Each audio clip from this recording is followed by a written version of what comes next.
Collinsworth, and this is NEPO Babies, the project that my friend Asha and I are doing to be more transparent about the process of developing and launching literary art.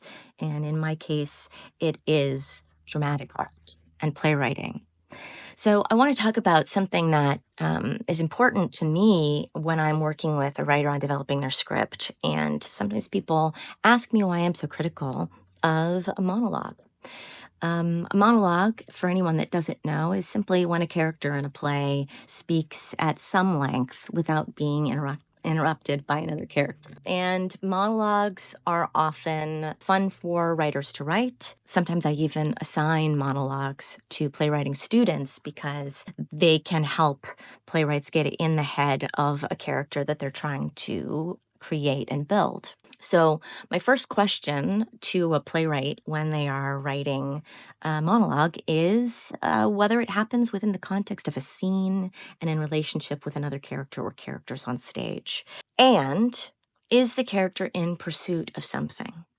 Does the character use language in order to try to achieve something important and something that is difficult for the character to achieve? So we want the character to employ more than one or two tactics in the monologue, switching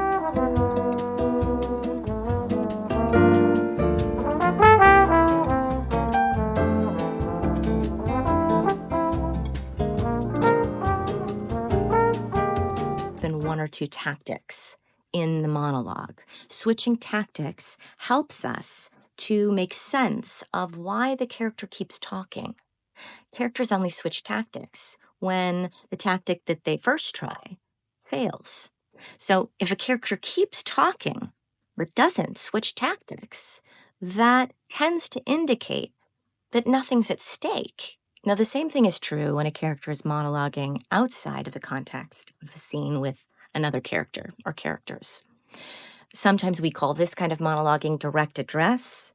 At least we call it that when the character monologuing is actually speaking to the audience. So it's the same set of questions, and they're very simple questions. Who is the character talking to? Is the character talking to the actual physical people in the audience? Is he talking to God? Is he talking to a living person that's just not visible in the scene? Is he talking to a dead person or to a person's memory? Maybe he's talking to the memory of his fourth grade teacher who praised him, or to the memory of a seventh grade teacher who humiliated him in front of the rest of his class. Understanding the relationship between the character monologuing and whomever he's addressing is critical in terms of writing a monologue that has stakes and momentum. So what is the character doing? What does the character want from this? And what's in the way of him getting it? If the playwright's answer is, well, he's just telling a story, then that's an indication that the writer needs to get much more specific. To me, a playwright always needs to justify writing a monologue in a play because, one, it's not realistic.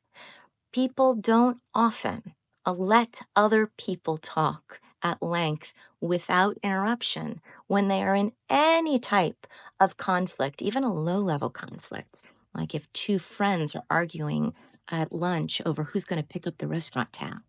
Two, monologues are not dramatic. Often, they end up letting the character off easy.